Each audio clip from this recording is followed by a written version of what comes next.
December wind doesn't whisper in Montana, it screams. 3 days past the winter solstice, the blizzard had quit, but the cold stayed. Silas Drummond checked his north fence line at dawn, breath fogging white, boots cracking through ice that sang like broken glass underfoot. That's when he saw it.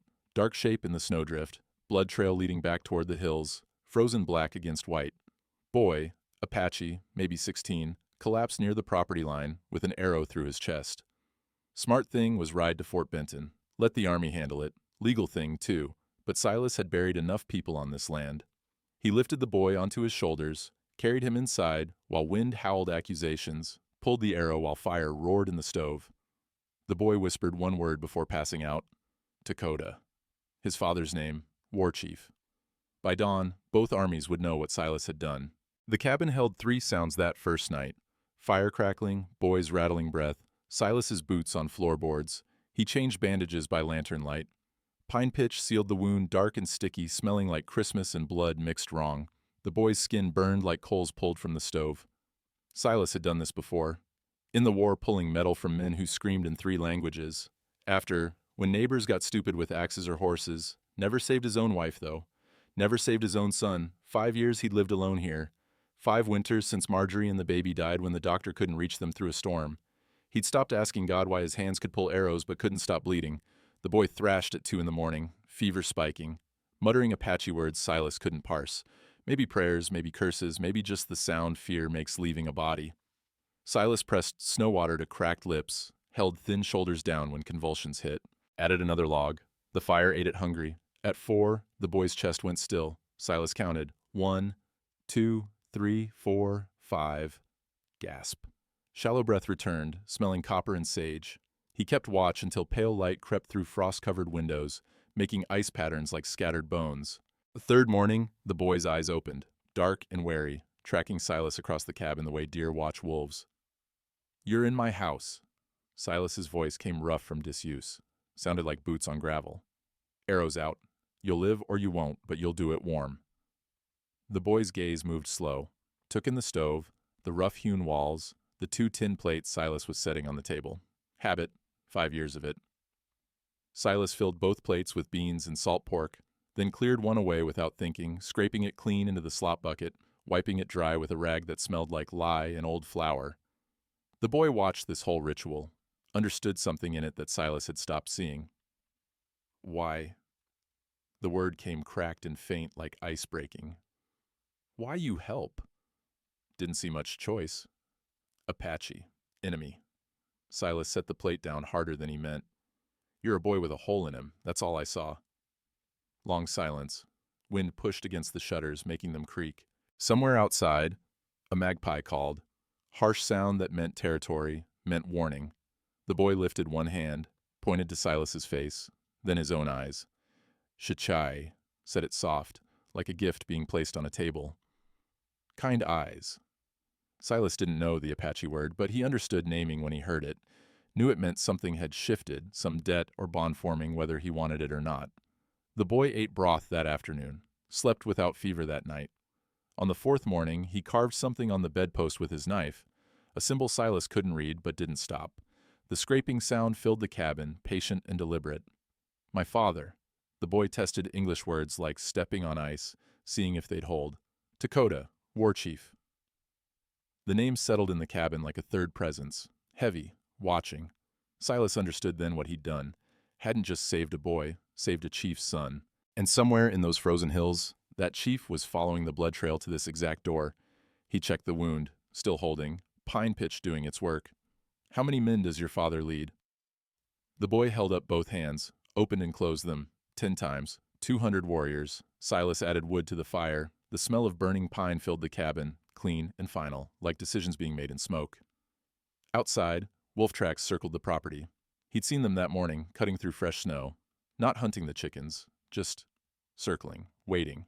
Everything was waiting. "They come soon," the boy said. "See if I live, see who keeps me. And if you're alive, then debt owed." The boy touched his chest, the bandaged wound. "Apache law, life for life, blood debt, must pay." "I don't want payment. Not your choice." The boy's eyes held something older than 16. "My father bring payment. You refuse. You dishonor. You accept." He paused. You become family. You become... Silas looked at the two plates on the table, the one he filled, the one he cleared. I ain't looking for family? The boy followed his gaze. You look every day, kind eyes man. Just look wrong place. The fire popped. A log split and fell. Sparks rose like questions with no answers. Deputy Oswin Granger arrived on the fifth day, riding slow through snow that reached his horse's chest. Each step made a sound like tearing fabric. Silas met him at the door, rifle lowered but ready. Oz. A greeting, not a welcome. Silas. Oswin dismounted, brushed ice from his coat. Frost clung to his mustache like wire. Can't say this is a social call. Inside, Oswin's eyes went to the boy on the cot, then to Silas. 30 years of frontier law enforcement had taught him when to ask questions and when to just reckon the truth from the shape of things. Apache boy, wounded, hidden in a white man's cabin 40 miles from the fort. He pulled out a pad, made show of writing. The pencil scratched loud in the quiet. That'd be harboring enemy combatants under federal statute. He was dying. Don't matter to the law. You know that. Then why are you here, Oz? The deputy's jaw worked. He smelled like horse sweat and old coffee. Marshal Clyde Winters is coming. Federal warrant, 3 days out, maybe 4 if snow slows him. He paused. When he gets here, he'll arrest you. Treason charges, hanging, or 20 years hard labor. Running Elk watched from the cot, understanding enough English to know the shape of trouble. His hand moved to the knife under his blanket. Not threatening, just checking it was still there. Oswin moved to the window, angled his body so Silas could see the notepad. He'd drawn lines: cabin, fence posts, north pasture, escape routes. I got orders to report what I see, Oswin said carefully, but I also got debts from Clearwater campaign. You took a bullet meant for me in '76. That was different. Debt don't expire because the calendar does. Oswin headed for the door. His boots made hollow sounds on the floorboards. Your north fence line might need checking. Thought I saw tracks. Apache scouts, probably, seeing if their boy's alive. The door closed. Hoofbeats faded into the sound of wind. Silas stood in the cabin that had held only his grief for 5 years. Now it held a war chief's son, federal charges, and a clock measured in days, not weeks. The smell of pine pitch and fever sweat seemed heavier than before. Beatrice Murphy came the next morning. Her wagon creaked under supplies she knew he'd need and couldn't ask for. Town's talking. She set flour and salt pork on his table. No greeting, just truth. Her hands were red from cold, cracked at the knuckles. Let them talk. They're saying you've gone soft, or crazy, or both. She glanced at the boy who'd pulled the blanket over his head at the sound of a woman's voice. Murphy at the general store won't sell to you anymore. Says harboring savages makes you a traitor. Murphy's always been a fool. Fool or not, he speaks for half the town. Beatrice's voice carried weight of someone who'd watched this pattern before. She smelled like bread dough and lamp oil. Federal law's one thing, Silas. Social law's another. You'll be poison after this. He poured coffee, hands steady. The cup clinked against the pot. Small sound, final. Marjorie would have done the same. Her face softened. Lines around her mouth deepened. I know. I was there that night. Remember? When she... The words caught in her throat like fish bones. When we lost her. I've carried that guilt 5 years, watching you set 2 plates every night like she is still. Flat, final, the way a door sounds closing. Beatrice looked at the boy, then back at Silas. They're calling you Indian lover, and worse. And Silas, they're not wrong about the danger. Apache come for him, you're in the middle. Marshals come for you, you're done. Either way, you're choosing him over your own kind. My own kind let my wife bleed out because a storm was inconvenient. The words hung like smoke that wouldn't clear. That's not fair, Beatrice whispered. Neither is watching a boy die when I can stop it. She left food enough for 3 weeks, didn't ask for payment. At the door, she turned back. Cold air rushed in, carrying the smell of coming snow. Marshal Winters ain't cruel, but he's dutiful. When he gets here, he won't care about your reasons, just the law. After she left, Running Elk spoke from the cot. His voice was stronger now, clear. You lose everything, for me. Not everything. Silas scraped the plates clean. The sound was like judgment. Just things I stopped caring about 5 years ago. Outside, wind carried something new, faint and distant. Drums, maybe. Not war drums yet, just communication. the hills talking to each other in a language older than treaties or territory lines. Running Elk heard it too. His face went still. They know I live. How many days before they come? 2, maybe 3. The boy's hand tightened on the blanket, knuckles white. My father, he is good man, but he is chief first. He must follow law, our law. And what does your law say? Blood debt must be paid. Running Elk met his eyes. If I stay, you die. If I go, I die. Apache law and white law both say only death. The fire crackled. A log shifted and fell, sending up sparks that died against the stove's iron door. In 3 days, 2 armies would arrive at this cabin. And Silas Drummond, who'd wanted nothing but to be left alone with his ghost, stood exactly where both would collide. That night, fire low and wind howling, Running Elk spoke the truth he'd been holding behind his teeth. Crow Scouts. His English came in fragments, but the story landed whole. Work for Army, track Apache through winter, find me hunting alone. Silas stoked the fire, didn't look at the boy, just listened. The poker scraped against iron, metal on metal. They take me, 3 days. Running Elk's voice stayed level, but his hands shook. Beat. Ask where my father's winter camp, where warriors hide, how many guns. You didn't tell. No. Pride in that word. Then the pride cracked. So they... He touched his chest, the bandaged wound. Arrow, then leave in snow. Message for Dakota. Cooperate or lose more sons. Silas set the poker down. It rang against the stove like a bell. Federal Army paid them to do it? Money, horses, promises of more. Running Elk's jaw tightened. I hear them laugh. White officer gives silver dollars. Say, make it hurt, make it slow. Officer smell like whiskey and tobacco. Silas's hands curled into fists. He'd worn the uniform once, knew how treaties got bent into weapons, how orders got whispered instead of written.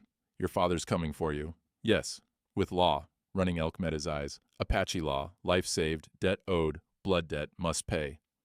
I don't want payment. Not for you to choose. Weight in the boy's voice beyond his years. My father bring payment, you refuse, you dishonor him, you accept. He searched for words. You become family. Bridge between peoples. I ain't looking for family. Running Elk glanced at the 2 plates. The one filled, the one cleared.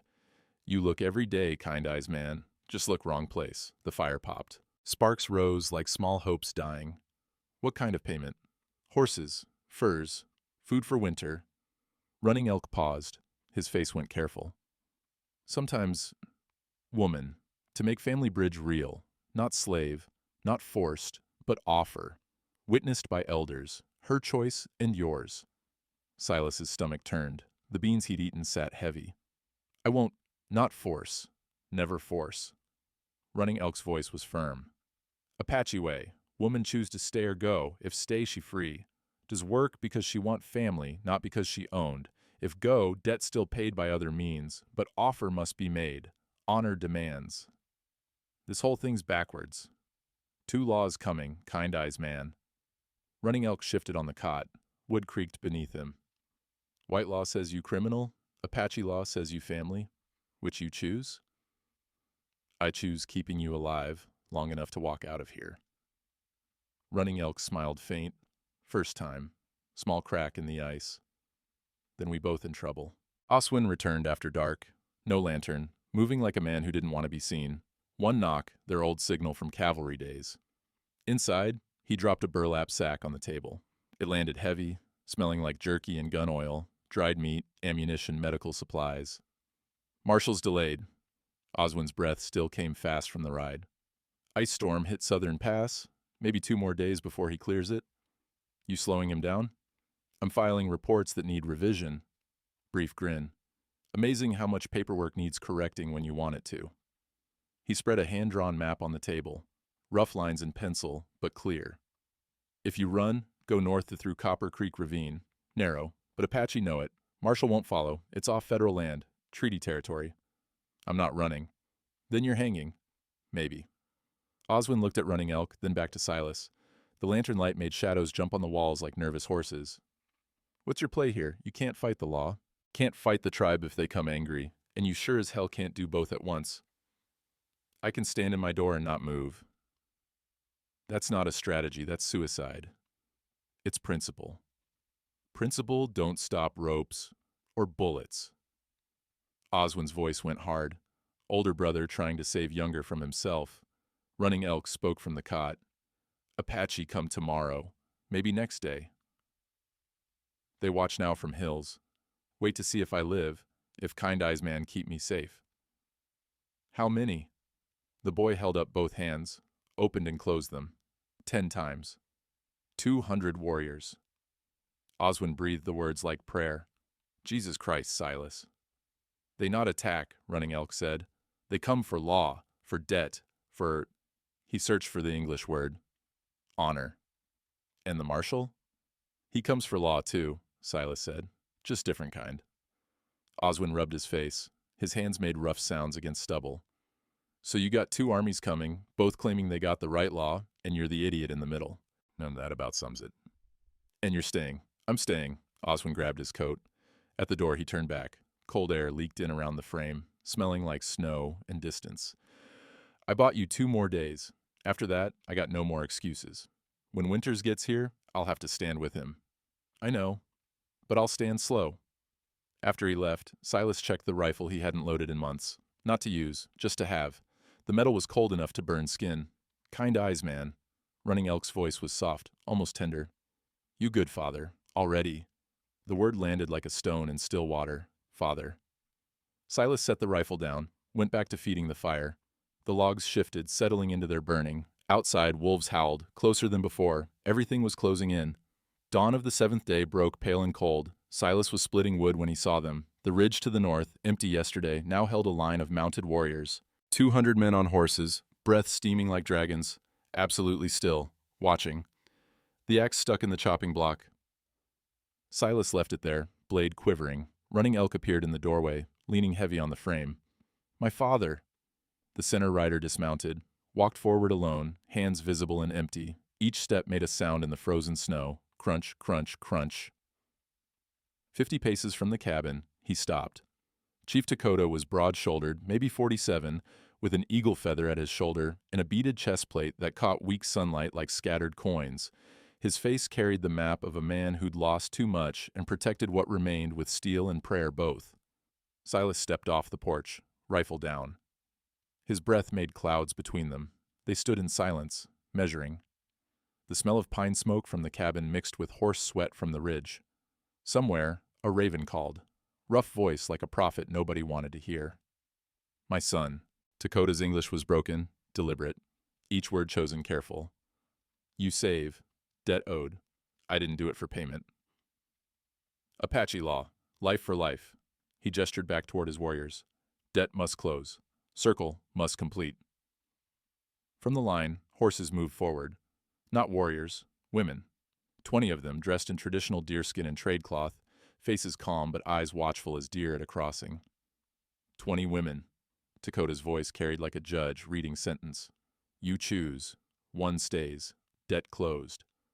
Silas's stomach dropped. The beans from breakfast turned sour. I ain't shopping for a wife like she's a horse at auction. Not wife. Family bridge. Dakota's face showed nothing. Her choice and yours. Witnessed by elders. He gestured to several older women in the group, their hair white as the snow around them. She stay if she will. You accept if you will. Honor demands offer, not demand acceptance. I won't put hands on someone who doesn't choose it herself. Something flickered in Dakota's eyes. Respect, maybe. Or surprise that a white man understood. He turned, spoke in Apache, sharp, clear syllables that cut the air like the axe blade Silas had left in the chopping block. 19 women stepped back in unison. Their moccasins made soft sounds in the snow. One remained. She was younger than the others, maybe 19, maybe 20. Scar across her left cheekbone like a lightning strike. Hands that showed hard use, calloused, scarred, the kind that came from tanning hides and digging roots and surviving. Her dress was patched at the hem with darker leather, moccasins worn thin enough you could see the shape of her toes. She stood apart not from pride, but from practice. Someone used to not belonging. Ah, oui. Dakota's voice softened just slightly. No father, no brother, no man claim her after. He paused, searched for English words. After she refused marriage to warrior who beat his first wife to death. Elders say she cursed. Ghost woman, we give her. She choose to stay or go. Your choice to accept or refuse. But we not take her back. The woman, a we, looked at the cabin, at Running Elk in the doorway, at Silas. Her face gave nothing, but her hands weren't shaking. That meant something. This ain't right. This is law. Dakota's voice hardened like water freezing. You save son. We give life back. Circle closes. Honor satisfied. And if I refuse, debt stays open. Honor broken. My warriors... He didn't finish. The 200 men on the ridge finished the sentence for him just by sitting there, still as gravestones. Before Silas could answer, hoofbeats came from the south. Different sound. Iron shoes on frozen ground, not unshod horses on snow. Federal horses, cavalry trained. 8 riders, badges glinting like accusations. Marshal Clyde Winters at the lead. The Apache warriors shifted. Rifles came up slightly, not aimed, just ready. Metal clicking, leather creaking, 200 sounds that added up to one word, war. Winters was 52, weathered like old rope, professional as a hangman's knot. He'd seen enough frontier politics to know a powder keg when he rode into one. The smell of his horse's fear reached the cabin before he did. He stopped 30 paces out, eyes moving from Silas to the Apache line to Dakota, standing between, reading the terrain like a battle map. Silas Drummond. His voice carried authority without cruelty, the tone of a man who'd rather not do what he had to. I'm here under federal warrant for harboring enemy combatants and aiding fugitives. You'll come with me peacefully, or we'll take you by force. He saves my son. Dakota's English was suddenly clearer than before, like he'd been holding back, and now didn't need to. Apache law says he family now. Federal law has no power over family. Winter's jaw tightened. A vein pulsed at his temple. With respect, Chief, federal law has power everywhere in this territory. President Grant signed that into being, and I enforce what presidents sign. You want war? Dakota gestured to his warriors. The movement was small, but the meaning was mountain-sized. We give war, or you want peace. We give peace. Your choice, Marshal. Oswin had moved his horse to the side, hand hovering near his rifle but eyes on Silas, silently asking what to do, how to stand, where this was going. Running Elk stepped off the porch, weak but standing. His face was pale as the snow, but his voice was steady. I go with you, Marshal. My father go home. Kind Eyes man free. No. Silas's voice cut through like the axe he'd left in the wood. You're not healed enough to ride. Then I die riding. Better than this. Awi moved. Silent until that moment, she walked past Silas, past Dakota, straight to the marshal's horse. She looked up at Winters. Her face was level, unafraid, and when she spoke, it wasn't in Apache. Perfect mission school English. I am witness to war crimes. Every man went still. Even the horses stopped shifting. I watched federal soldiers pay Crow Scouts to torture this boy. Her voice was clear as creek water over stones. Lieutenant Crawford, silver dollars, whiskey as bonus. I followed the blood trail 3 days through blizzard to testify. If you arrest mercy, Marshal, you arrest your own shame. Winters's face went white, then red, then something between the two that had no name. That's a serious accusation, girl. It's testimony, witnessed by 20 Apache women and 200 warriors, she turned to include Dakota, and one chief who now must choose avenge his son with violence or honor the man who saved him with law. The wind died. Even the horses went quiet. The world held its breath like a man underwater deciding whether to fight for surface or let the dark take him. Marshal Winters looked at Silas, then at the cabin with its single line of smoke rising straight and true, then at the 2 armies, Federal and Apache, on either side of a man who just wanted to be left alone with his ghosts. So tell me, Drummond. His voice was tight as frozen rope. How exactly does this end without blood? Silas, who'd been alone for 5 years, who'd saved 1 boy and somehow inherited 2 armies and a woman who spoke truth like bullets, said the only thing he could. I don't know, but I ain't moving from this door until we figure it out. The sun cleared the ridge, light hit the snow, everything went white and blinding and cold as judgment itself. No one moved for 3 hours. Deputies made camp south of the cabin. Apache warriors held the north ridge. Dakota remained standing between, visible to both, like a priest at a funeral where nobody agreed on how to bury the dead. The smell of coffee from both camps mixed in the cold air. Same bitter scent, different fires. Twilight came early in winter. Temperature dropped. Silas's breath made ghosts in front of his face. Winters finally spoke, his voice carrying across the frozen ground. We'll hold position until morning. Give everyone time to think. It wasn't permission. It was reality. Fighting in the dark with two armies was suicide for everybody. Silas lit lanterns inside. The cabin filled with yellow light that didn't reach the corners. Running Elk collapsed on the cot, strength spent from standing. His bandage showed a small red bloom where the wound had pulled.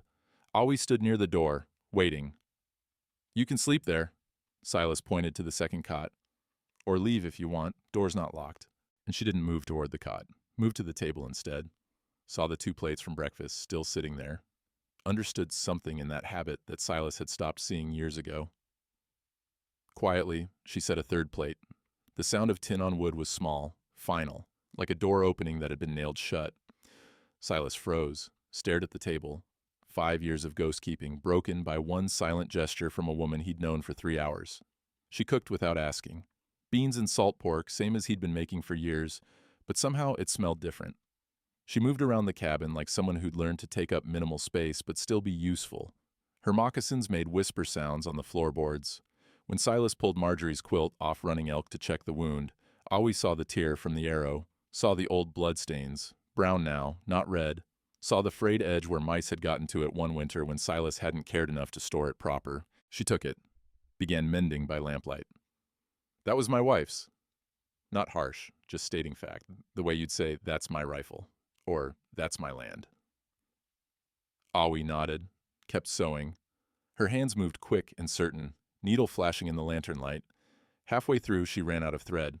Silas watched her reach up, pull a strand of black hair from her own braid, test its strength between her fingers, then continue stitching, weaving herself into the fabric of a dead woman's love. The cabin smelled like beans and lamp oil and something else. Something Silas hadn't smelled in 5 years. Not perfume, not flowers, just presence. Life that breathed and moved and chose to stay. He didn't stop her. Outside, Winters built a small fire between the two camps, neutral ground. The wood crackled and popped, sending sparks up toward stars that were just beginning to show. Dakota walked to it, sat across from the marshal without invitation. The fire threw shadows on both their faces, making them look older, tired. They stared into flames for 10 minutes before either spoke. "You have children?" Dakota asked.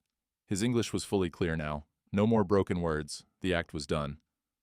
"Daughter, back east in Philadelphia. 14 years old, safe in a warm school, learning to be a teacher." Winter's voice softened on the word daughter. "Wants to teach on a reservation someday. Thinks she can make a difference." "I had 3 sons." Dakota's voice stayed level. "Army killed 2 at Canyon Dell. Disease took 1 last winter, white man's measles.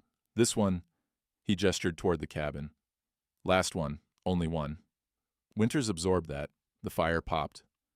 "I'm sorry for your losses." "Sorry is word. Action is different. I have orders. I have law too, older than your paper."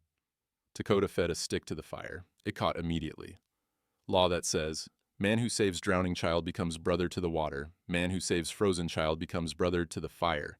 Man who saves chief's son becomes," he paused, "becomes father to 2 worlds." They watched the fire burn. The smell of pine smoke was strong, clean. "What's your daughter's name?" Dakota asked. "Elizabeth. We call her Lizzie."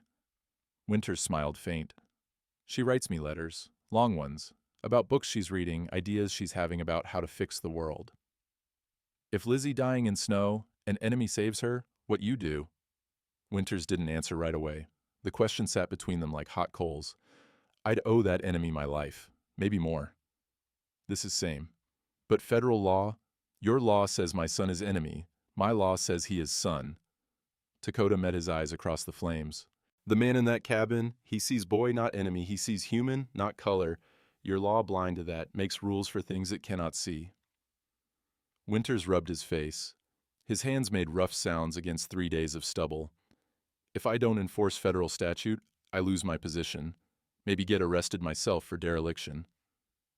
If you enforce it, you lose something else." Dakota's voice was quiet. "Thing your daughter would see. Thing that makes her ashamed or proud of her father's name." The fire crackled. Sparks rose and died. "We both protect children," Dakota said. "Question is, whose law serves them better?" Oswin, watching from 20 paces back in the dark, saw the marshal's shoulders slump slightly. First crack in the armor, not surrender, but consideration. And sometimes, that's all you need to start change. one man considering that maybe his orders don't hold all the answers. Near midnight, Running Elk pushed himself off the cot. The wound hadn't fully closed. Each movement cost blood and pain, but he dragged himself toward the door, one hand pressed to his chest where the bandage was warm and wet. Silas woke at the sound, wood creaking, breath catching. "What the hell are you doing?" "I go." Running Elk's voice was steady despite the pain. "Blood debt mine. You die if I stay. You go out there, you die in minutes. It's below zero." "Better me than you." The boy reached for the door latch. His hand shook. "You, kind eyes, good man, should not pay for my life with yours." "I already paid when I pulled that arrow." "Then I repay now." Running Elk's voice cracked like ice breaking. "Apache way. Son protects father. Father protects son. Circle. I break circle to save you." "I ain't your father." The words hung in the cabin like smoke that wouldn't clear. Running Elk swayed, legs failing. Silas caught him before he hit the floor, and the boy's weight was nothing, just bones and will and misplaced honor. "Son," the word slipped out. Silas didn't plan it, didn't think it, just came out like breath. "You're going to tear that wound open if you don't sit down." Running Elk stopped struggling, looked up at Silas's face. The lantern light made his eyes shine. "You call me son?" Silas realized what he'd said. Couldn't take it back. Didn't want to, and that was the part that surprised him most. "Seems I did."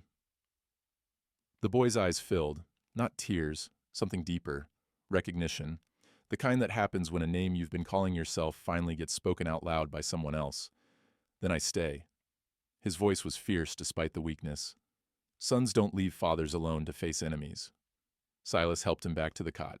Reset the bandage where it had pulled, fingers working careful in the lamplight. The smell of blood was copper and salt and something alive that refused to quit. Didn't speak because words would break something neither of them could afford to lose yet. Awi watched from the shadows, still mending the quilt. She'd heard the whole exchange. Her needle kept moving, in, out, like a heartbeat made visible. She set the finished quilt over Running Elk. The new stitches, her hair woven through old thread, made a pattern that looked deliberate now. Apache symbols somehow fitting into settler fabric like they'd always belonged there.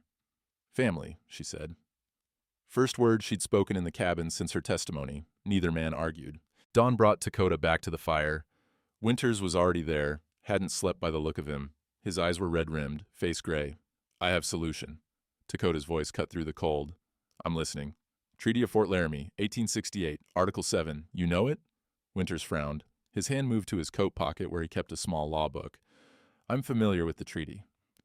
Article 7 says, Native child adopted into white family becomes ward under federal protection. Not combatant, not enemy, protected dependent." Dakota spoke each word clear, like laying stones for a foundation. "You cannot charge man for harboring his own dependent child." The marshal's eyes narrowed. His jaw worked. "You're suggesting adoption ceremony, before arrest. My son becomes his son."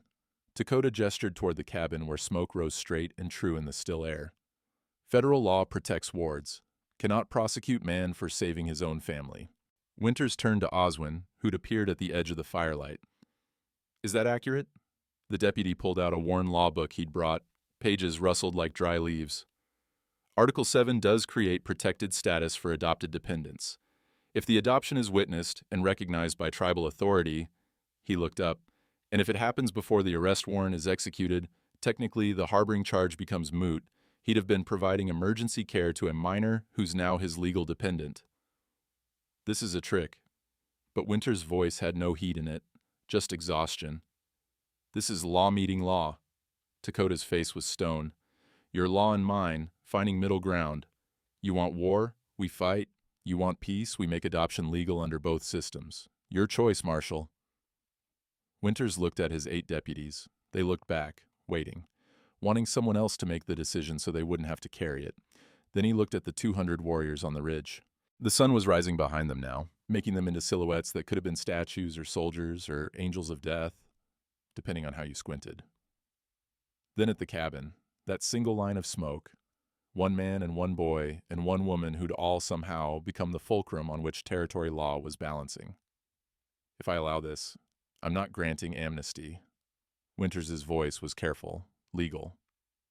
"I'm recognizing a legitimate legal process under existing treaty law." "Yes." And the woman? The one who testified? Witness.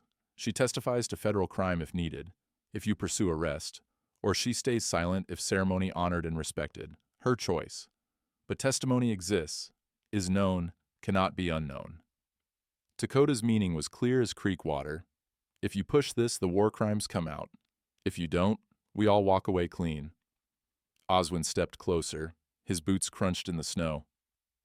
Marshal, this gets us out clean. No bloodshed, no political mess with Washington, and technically, he tapped the law book. Technically, it's legitimate under Fort Laramie provisions. Winters was silent for a long minute. The fire burned down to coals. Somewhere a hawk called, high and lonely. I have a daughter, he said finally, not looking at anyone. Talking to the fire, maybe, or to God, or to himself. Every night I wonder if I'm making the world safer for her, or just meaner. If the law I enforce creates the world I want her to grow up in. He stood, brushed frost from his coat. The sound was like sand falling. We do this at full sunrise. Public ceremony. I'll witness it as federal officer under treaty provisions, but Drummond... He looked toward the cabin. His voice carried. This doesn't erase the harboring. This creates new legal status going forward. The past is still the past. You understand? From the doorway, Silas's voice carried across the frozen ground. I understand, and I accept those terms. He'd been listening the whole time, rifle in hand, waiting to see which way the wind would blow. The wind, as it turned out, was blowing toward something nobody had expected when the sun rose that morning. Toward family, toward law bending instead of breaking, toward mercy finding a loophole. Silas sat outside the cabin as stars faded toward dawn. The ceremony would happen in an hour. Legal, binding, public, he'd become a father again. The thought sat in his chest like a stone at the bottom of a well, heavy, cold, immovable. His hands shook, not from cold, from something else he didn't have a name for. Fear, maybe, or memory, or the weight of knowing he'd failed at fatherhood once already, and here he was, about to sign his name to trying again. The missing fingers on his left hand ached. They always did, when weather changed, or when his mind went to places it shouldn't go. Phantom pain, the doctor had called it. Pain from things that weren't there anymore, like his son, like Marjorie, like the life he'd buried on that hill 5 years ago. Awi came out, wrapped in a blanket that smelled like smoke and sea, sat beside him without asking. Her presence was quiet, not demanding, not intrusive, just there, the way a good fire is there. They sat in silence for a while, the kind of silence that meant something, not the empty kind. You afraid? She said finally. Not a question, a fact observed and spoken gentle. I buried a son already. His voice was rough as the frozen ground beneath them. Don't know if I can carry another one. You already carry him, 7 days now. That's different, that's temporary. Nothing temporary. Her voice was firm, but not harsh. The moment you brought him inside, you chose. The moment you pulled that arrow, you became father. Ceremony just makes words for what already true. Silas looked at his scarred hands, the 2 missing fingers, the calluses from axe handles and rope and years of work that meant nothing, except keeping himself busy enough not to think. What if I fail him like I failed them? Awi was quiet a moment. When she spoke, her words came slow and careful, like someone picking their way across ice. I watch you. 7 days. You change bandages perfect. Not too tight, not too loose. You feed fire exact right time so room stays warm but not hot. You don't sleep so he can. You give your food, take less for yourself. You don't fail. You afraid of failing, that different thing. It amounts to the same in the end. No. Her voice went hard as the frozen earth. Fear of failure stops you before you start.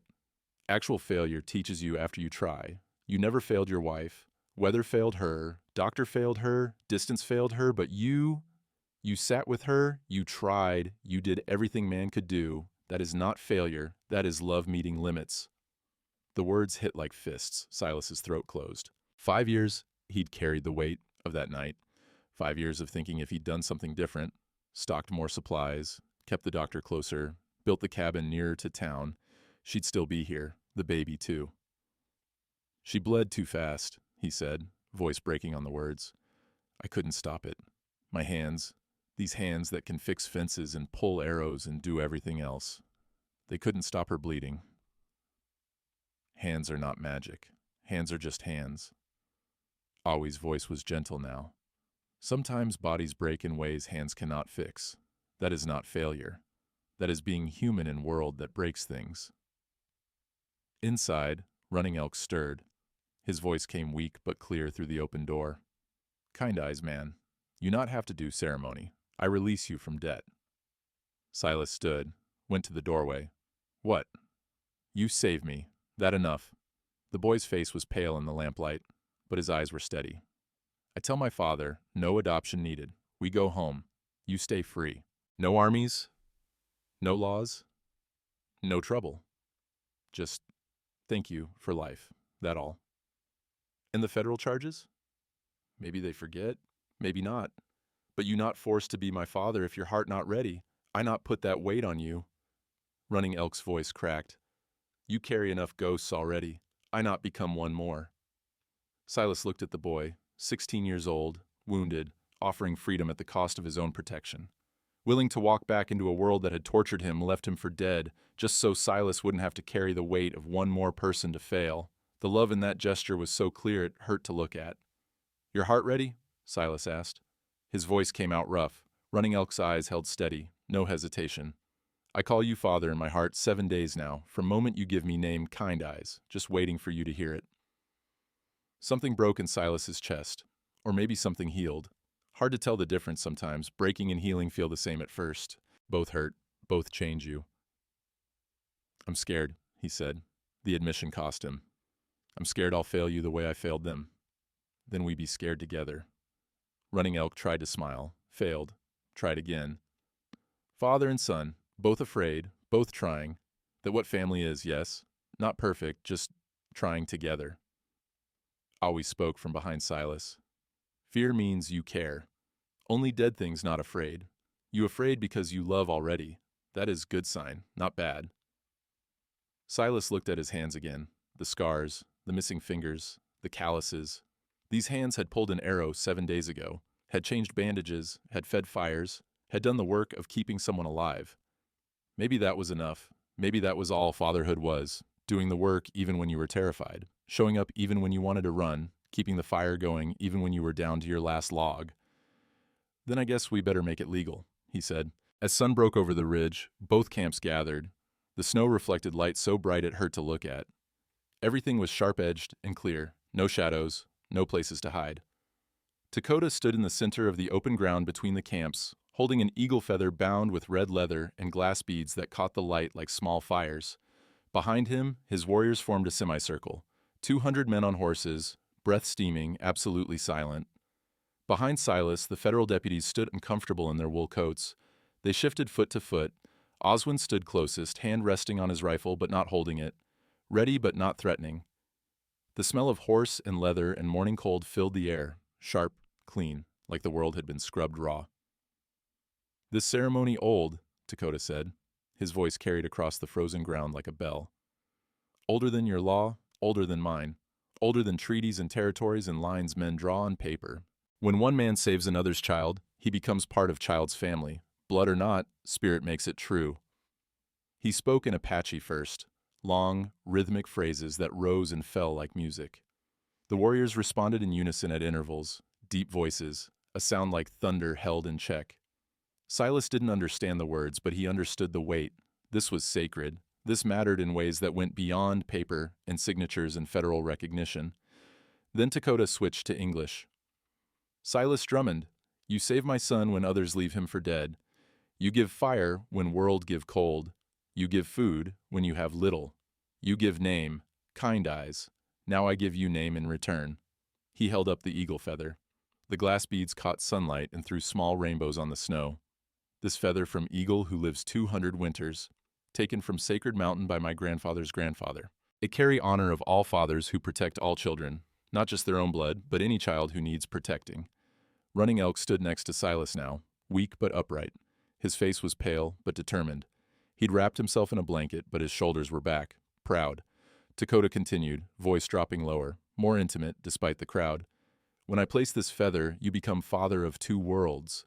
Father in Apache law, father in white law, father in heart law, which is oldest and strongest. 3 laws, 1 truth. You accept? Silas looked at the boy beside him, at Awi, who watched with fierce attention, the mended quilt folded over her arm like an offering. At Oswin, who nodded slightly, permission from an old friend. At Marshal Winters, whose hand rested on his law book but whose face showed something that might have been respect. At the 200 warriors who'd come not for war but for witness. At the deputies who'd come to arrest but were staying to watch. At the world that had gone quiet to hear his answer.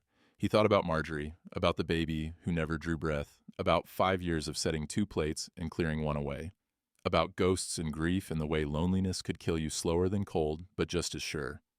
He thought about a boy whispering father in the dark, about a woman weaving her hair into a dead woman's quilt, about how family wasn't something you were born into but something you built, one choice at a time, even when your hands were shaking.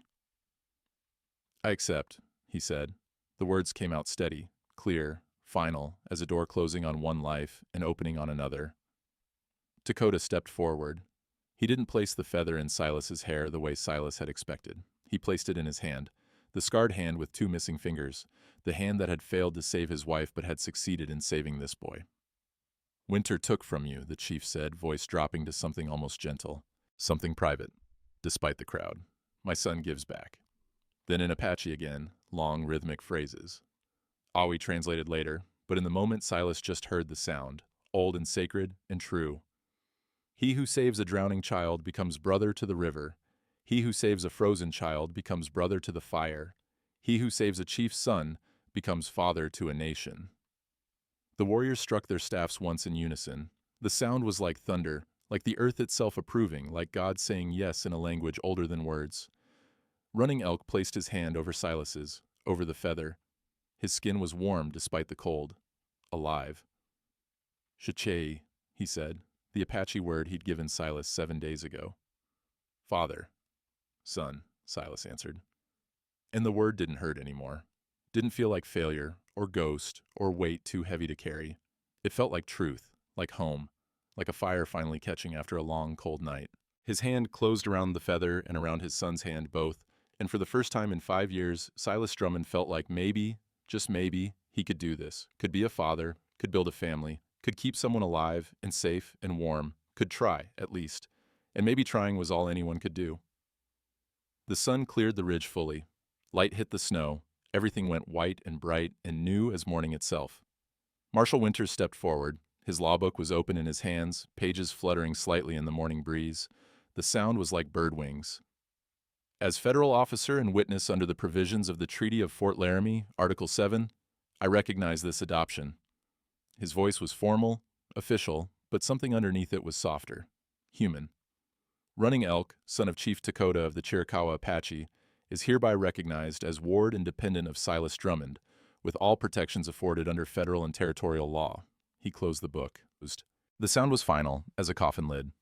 "The harboring charges are dismissed on grounds that the defendant was providing emergency medical care to a minor who is now his legal dependent under treaty provisions."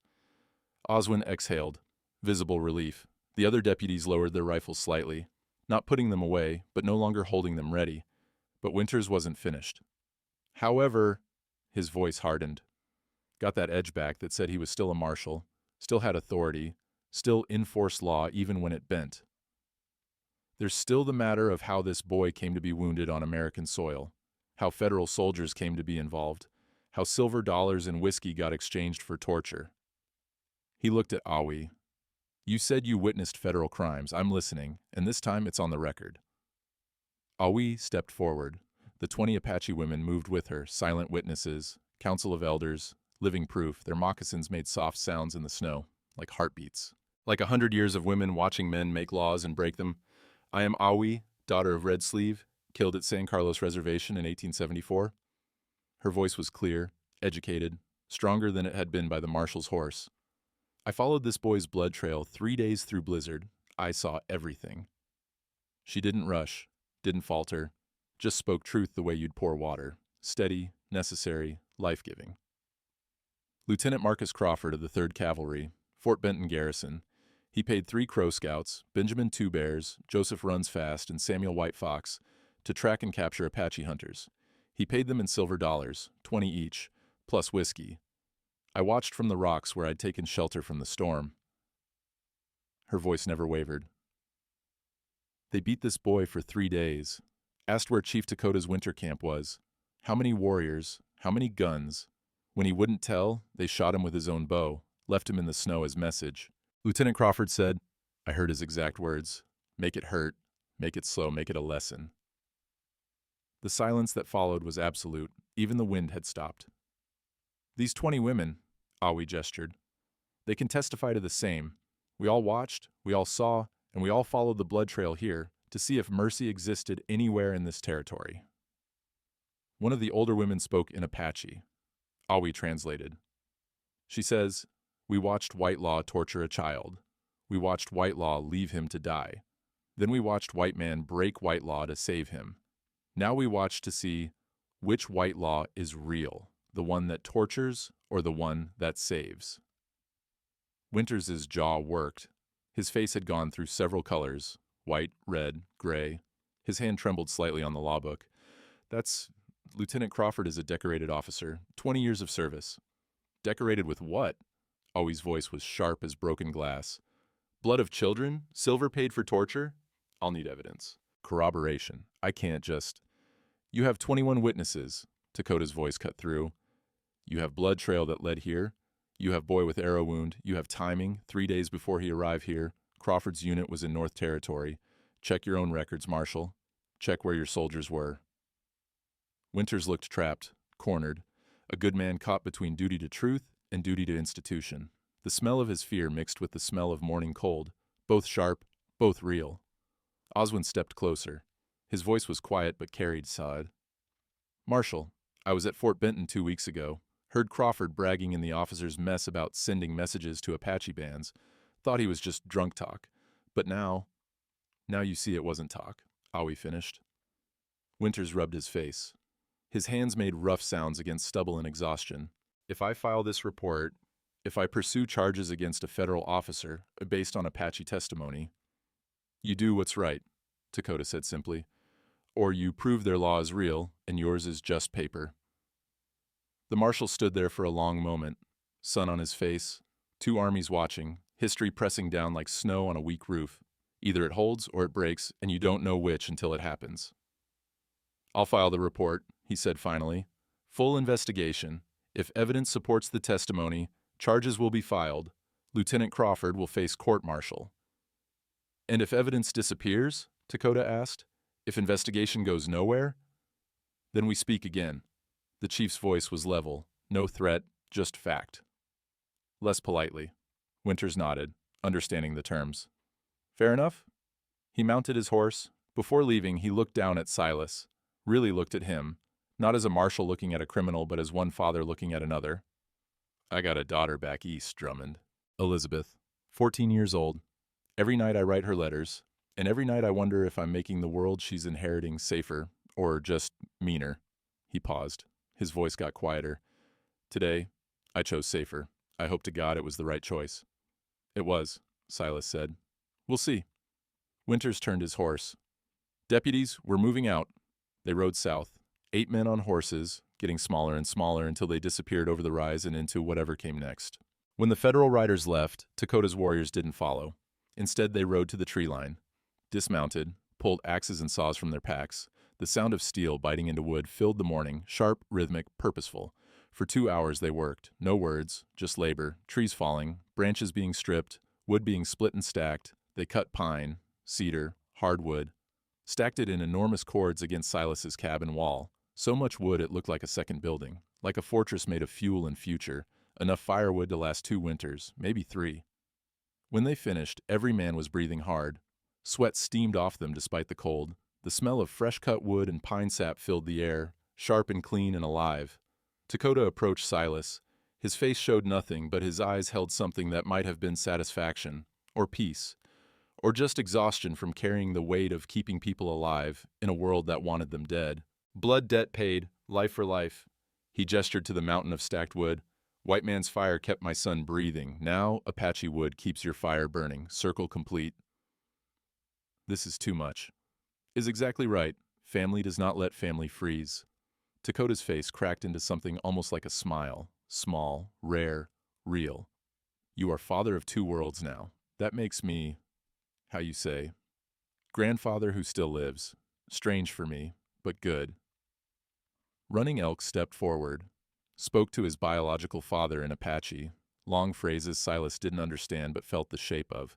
Gratitude, love, promise to return for visits, promise to remember, promise to honor both fathers, both laws, both worlds. Dakota responded, placed his hand on the boy's head, then did something unexpected, placed his other hand on Silas's shoulder, the scarred one, the one with missing fingers. You saved one life in winter of 1878, he said quietly. That life will save many more. Mercy compounds, like snow, builds until it covers everything cold, until spring comes and it all melts into rivers that water everything. The warriors mounted. The sound of leather and horse and metal filled the air. 200 men preparing to leave. Before riding off, Dakota looked at Awi. You choose to stay? I choose. Witnessed and accepted. He nodded to the 20 women, who murmured agreement in Apache. You are free of our band, free to build new family here. Elders approve. Circle complete for you, too. Awi bowed slightly. Thank you, Uncle. The warriors rode north, disappeared into the tree line. Within minutes, the only sign they'd been there was the mountain of firewood and the tracks in the snow, already starting to fill with new powder blowing off the roof. The valley went quiet except for wind and the distant call of a hawk. One note, clear, then silence. Inside the cabin, Awi set the table. 4 plates this time. 1 for Silas, 1 for Running Elk, 1 for herself, and 1 empty. At the head of the table, where Marjorie had always sat. Silas saw it, understood, his throat closed. She's still here, he said quietly. Yes, Awi's voice was gentle, but not alone now. Family bigger, table fuller. She would want this, I think. Running Elk touched the empty plate gently. His fingers traced the rim. We honor the dead by living well, by not staying frozen with them, by letting their love warm us instead of their loss freeze us. Silas looked at the 3 of them, the Apache boy he'd pulled from the snow, the woman who'd woven herself into his grief like thread into torn fabric, the table that had held only ghosts for 5 years.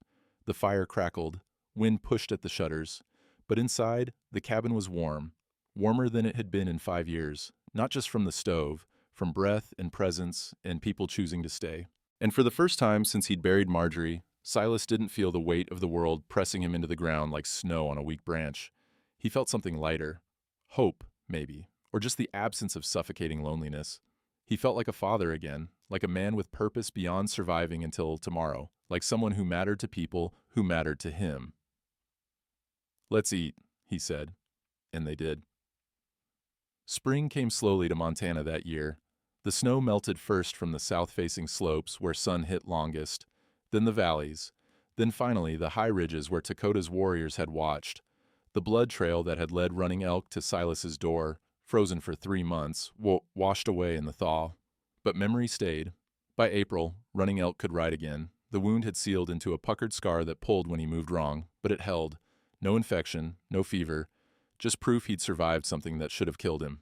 He helped Silas mend fences, plant, early crops, 10 animals. They spoke both languages now, broken English and broken Apache, until meaning mattered more than grammar, until whole conversations happened in mixed words and hand gestures and shared understanding.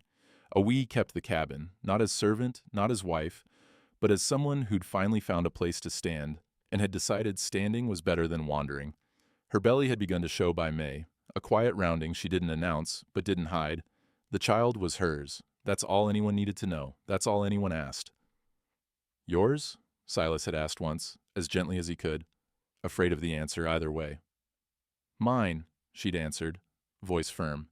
That's all that matters. Child will have family, will have name, will have warm place to grow. Father can be ghost or living man, doesn't change that. He didn't press.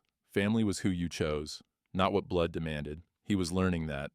Every day, learning it new. In June, Beatrice Murphy came visiting, stopped at the property line, like she was entering foreign territory, stared at the changes, new fence posts straight and true, garden rows planted neat, chicken coop expanded, and, strangest of all, children's laughter coming from the cabin. Children. 3 Apache boys, Running Elk's cousins, 9 to 12 years old, were staying for the summer, learning English and farming, teaching Silas Apache words and tracking skills. Cultural exchange, Dakota called it. Bridge building. Silas Drummond, Beatrice said, shaking her head. small smile playing at her mouth. You went from hermit to patriarch in one winter. Wasn't planning on it. Best things never are. She brought supplies. News from town. Marshal Winters filed his report. 3 cavalry officers are facing courts-martial. Lieutenant Crawford's already been arrested. The Crow Scouts disappeared, probably back to their reservation, keeping their heads down. Good. And Silas, they're calling you Kind Eyes Man now. Even the white folks. Stories spreading. Traveling musician came through last week, already made it into a song. That's ridiculous. That's legend. She climbed back onto her wagon. You didn't do anything special, and that's exactly what makes it special. You just saw a boy freezing and said, "Not today." World needs more of that. Less talking about what's right, more doing it. That evening, they ate together around the table. 6 plates now, one still empty but honored, present. Running Elk told the story to his young cousins in Apache, then English, switching between languages mid-sentence sometimes, the way you do when one language doesn't have the right word for what you mean. The winter, a lonely man became father to 2 worlds.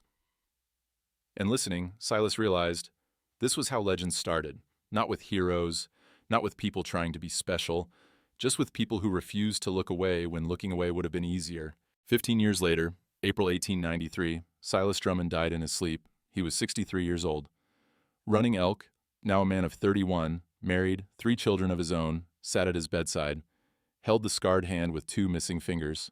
Awi was there too, older but steady, silver threading through her black hair. Their daughter, 15 now, named Marjorie, waited in the next room with Running Elk's children. Mixed blood, mixed languages, mixed worlds that had become one world, one family. "Go easy, father," Running Elk said. His voice was steady, but his eyes were wet. "We'll tend the fires." Silas smiled faintly, nodded once. The gesture said everything. "I trust you. I'm proud. You're ready." His eyes closed. The breath that left him was gentle as spring wind through new grass. They buried him on the hill behind the cabin, next to Marjorie and the baby, the 4th grave. Running Elk planted 4 pine trees, 1 for each, dug the holes himself despite his children offering to help. This was his work, his honor, his debt paid back.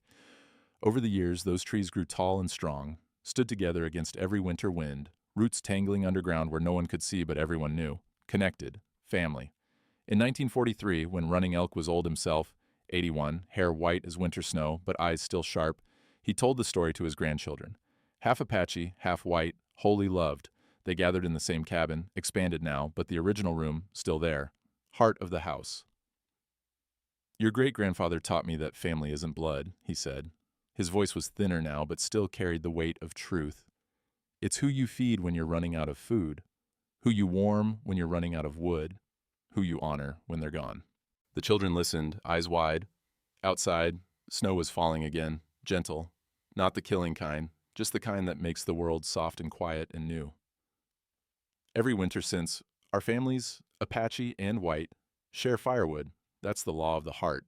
And it's stronger than any law written on paper, lasts longer too. Paper burns, hearts remember.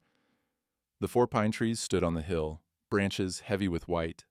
The graves beneath them were tended with care. Flowers in summer, wreaths in winter, stories year-round.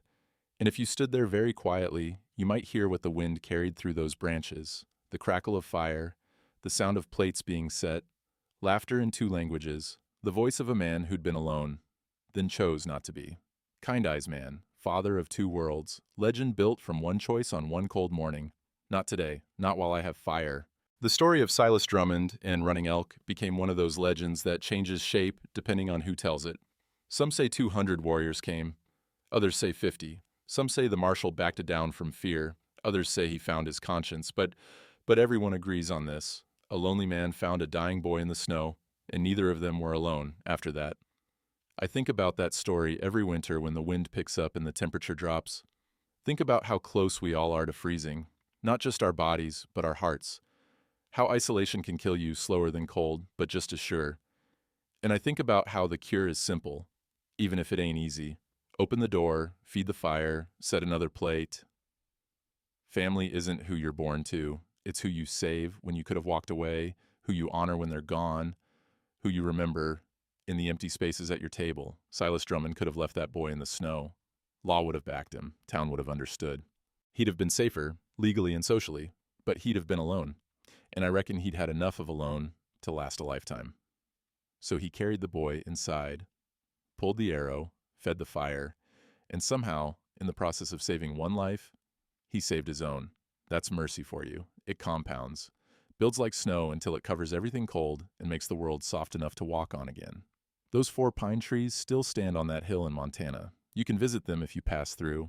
People leave offerings sometimes, coins, feathers, photographs of their own families, because we all want to believe that when winter comes and we're down to our last log, someone might share their fire. And maybe, if we're lucky, we'll be the ones doing the sharing.